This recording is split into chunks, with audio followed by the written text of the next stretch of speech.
A new housing bill finally passed, the biggest one in decades, and the part everyone's cheering is that it finally cracks down on big investors buying up single-family homes. Here in San Diego, that part changes almost nothing. But buried in that same law is one piece nobody's talking about, one that could reshape how homes get built here in San Diego. If California and San Diego are willing to get out of the way, that is. Let me show you what's real and what's just a good headline from this bill passing. All this and more covered in this week's San Diego Market Matters, and I'm Karl, your San Diego realtor. If you haven't subscribed yet, consider doing so now to stay up to date on the grounded read on the San Diego market. Now, let's dig into this bill. First, let's start with a quick market update because the backdrop here matters for everything else we're gonna cover today. First, inflation. The Fed's preferred inflation gauge called PCE came in at 4.1% for May. That's a problem. The Fed's target is 2%, and instead of drifting down towards it, inflation has been ticking back upwards. So we're moving in the wrong direction on the one number the Fed cares about most. Unemployment is sitting at 4.2% as of June. That's a healthy, stable labor market. Not too hot, not falling apart. People have jobs, and that keeps housing demand steady. GDP grew at 2.1% for the first quarter. That's steady, moderate growth. The economy isn't overheating and it isn't stalling. It's just holding its ground. Now, here's the tool worth knowing about. It's called the CME Fed Watch tool. It tracks futures contracts to show the probability of what the Fed will do at each of the upcoming FOMC meetings.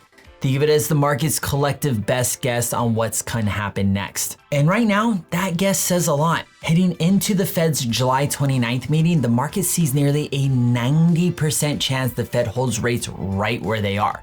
There's a 0% chance of a cut and about a 10% chance the Fed goes the other way and raises rates. When inflation ticks up, cuts come off the table. And that's exactly what we're seeing. Which brings us to mortgage rates. The 30-year fix is sitting between 6.5 and 6 3/4, barely budged this last week. A year ago, we were sitting in the low 7s. So even with inflation being sticky, the direction over the past year has been friendlier to buyers to some degree. And here's what a lot of people are missing right now. FHA and VA loans are running lower. Right now, they're sitting around 6 1/4. If you thought every rate out there started with a 7, you're way out of date. So that's the setup. Rates are holding in the mid 6s, FHA and VA running a bit lower, no relief coming from the Fed anytime soon, and the market needs help on affordability from somewhere else, which is exactly what Washington claims it delivered this month. Because on July 11, the biggest housing bill in decades became law. It's called the 21st Century Road to Housing Act, and we have talked about this bill in its preliminary stages on my channel in the past, but now it's official. And how it passed tells you something.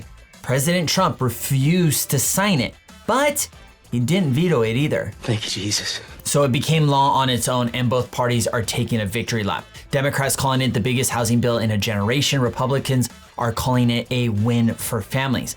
When was the last time you saw both sides claim the same bill? And here's what's in it. More than 40 separate provisions. Grants for cities that loosen their zoning rules and allow more housing to get built. Streamlined environmental reviews. A push to get lenders issuing what they call small dollar mortgages, loans under $100,000, because surprisingly, it's hard to get that financing on that cheap of a home. There's also new rules to make manufactured homes cheaper to build, and the headline grabber, a first ever cap on big investors. Any investors who own more than 350 single family homes is now barred from buying more. That investor cap is the piece getting all the attention. I understand why. The idea that Wall Street is buying up all the homes and pricing out regular families is a story people feel in their gut.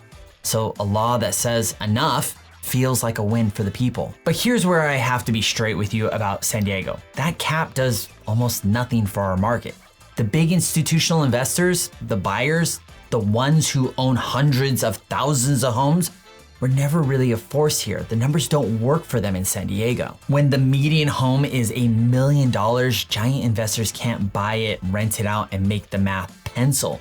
They go to Phoenix, Texas, to Florida, where homes are cheaper and the rents cover the price. So banning them from buying more homes here is a great headline, but it's not moving your competition out of the way because they weren't standing in your way to begin with. And notice what the cap doesn't do. It doesn't force any investors who already own more than 350 homes to sell a single one. So even in markets where they are a factor, no existing homes get freed up. Nothing gets added to the supply, it only stops them from buying more. So if the headline piece is mostly noise for San Diego, what's the part I said that moves the needle here?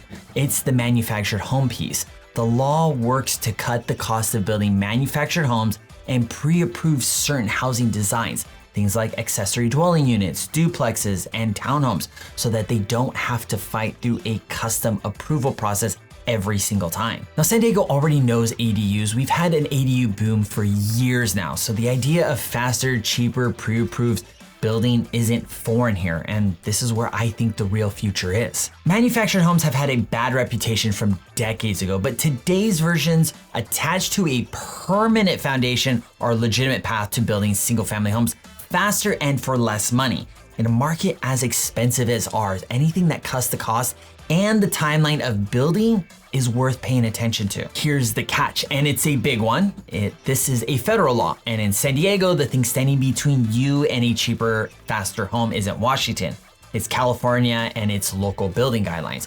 We have some of the strictest building codes and longest permitting timelines in the country. A federal law can make manufactured homes cheaper to produce and pre-approve a design on paper.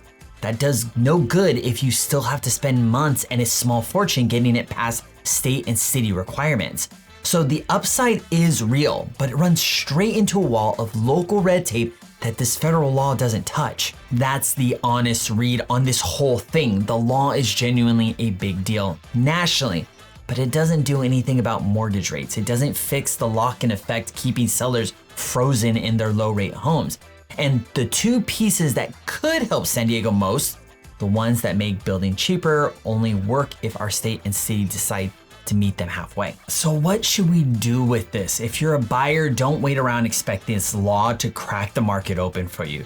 The investor cap won't hand you more inventory here, and the building reforms will take years to show up, if they show up at all. If you're a homeowner or someone sitting on a lot thinking about an ADU or a manufactured unit, this is a piece to watch. Keep an eye on whether San Diego and California adopt these streamlined designs, because that's the day it starts to mean something for you. Now let's bring this home. This week, the market gave us sticky inflation, a Fed that's staying put, and rates holding in the mid-6s with FHA and VA running a touch lower. And Washington handed us the biggest housing law in decades, one that makes a great headline about investors, but does most of its real work in ways San Diego won't feel for a while, if ever. This headline says that this law cracks down on big investors buying up homes, but if those investors were never a factor in San Diego, was this law actually written for markets like ours at all? And does this mean we're stuck solving our own affordability problem all by ourselves? Well, I'd like to hear your thoughts. Drop your thoughts in the comments below. I'm curious what your take is on all of this. And that's a wrap for this week's San Diego Market Matters. If this video provided value to you, please consider liking and subscribing to the channel. And if you're thinking of buying or selling here in San Diego, my contact info is in the description below. Feel free to reach out. I'd love the opportunity to work with you. As always, I'm Karl, your San Diego Realtor. I'll see you next video.